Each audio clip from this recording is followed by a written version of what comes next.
I love coming back to this area, to be at the foothills of the Allegheny Mountains on Lake Chautauqua, 10 miles from Lake Erie. Doesn't get any better than that.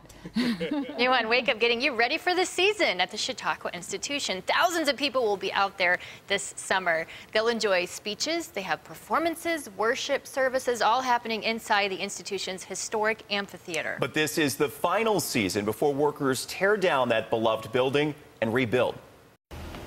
The minute you step onto the grounds of the Chautauqua Institution, the conversation begins. Every time you go to a dinner party, they talk about the amp. Every time you go to the gym, they talk about the amp. You go to the swimming pool, they're still talking about the amp. Peg Barrett has closely followed the fight over the amphitheater. I live here on the grounds 6 months out of the year.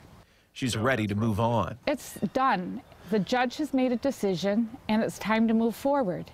And I think it's the best thing, not only for Chautauqua, but for the community as well. The judge ruled preservationists did not have grounds to block the institution from tearing down and rebuilding. I think what they're going to see is the openness of the amp. John Shedd serves as director of operations. He showed us what workers have done for the existing building's final season. I think they're going to be surprised at how clean the site is. Our construction team did a fantastic job of keeping things clean and neat and orderly. Workers removed fencing, swapped out bleachers, and installed foundations in the bedrock for the new amp.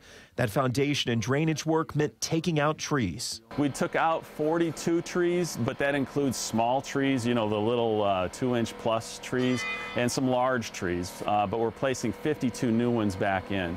This summer, performers will work out of temporary buildings behind the stage. The new amp, opening in the summer of 17, will offer slightly more seating and a new orchestra pit. TV may not do this incline justice, but take my word for it, it's pretty steep, and people have to climb up and down just to get to their seats. The rebuild of the amp will get rid of this. We need to bring it up to current code compliance. The renewal of the amp, the new space, will still have bench seating.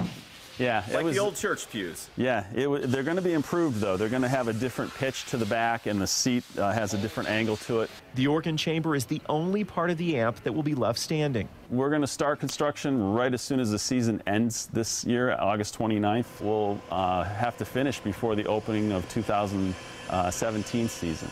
Shedd hopes even those who fought the project can come together. We're hopeful, yeah. We really want them to be part of this community as they currently are. I think it's time to let it go. Let's get it done and move on. Peg Barrett can't wait to see the end result. I am very optimistic. We have terrific craftsmen. We have professional people here that will do the job, and they will do the job well. So I'm really looking forward to the finished product.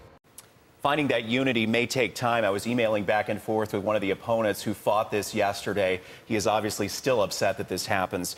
They're using $40 million in private money to do this, though. Yeah, the summer season starts Saturday. The Temptations will take the stage at 8:15. Anytime there's change like this, there are always people who they feel very sentimental about how things used to be, and it can be difficult to move on. Absolutely. So. You can learn more about all of the events happening this summer at Chautauqua. Just check the Founded on Force section of WIVB.com.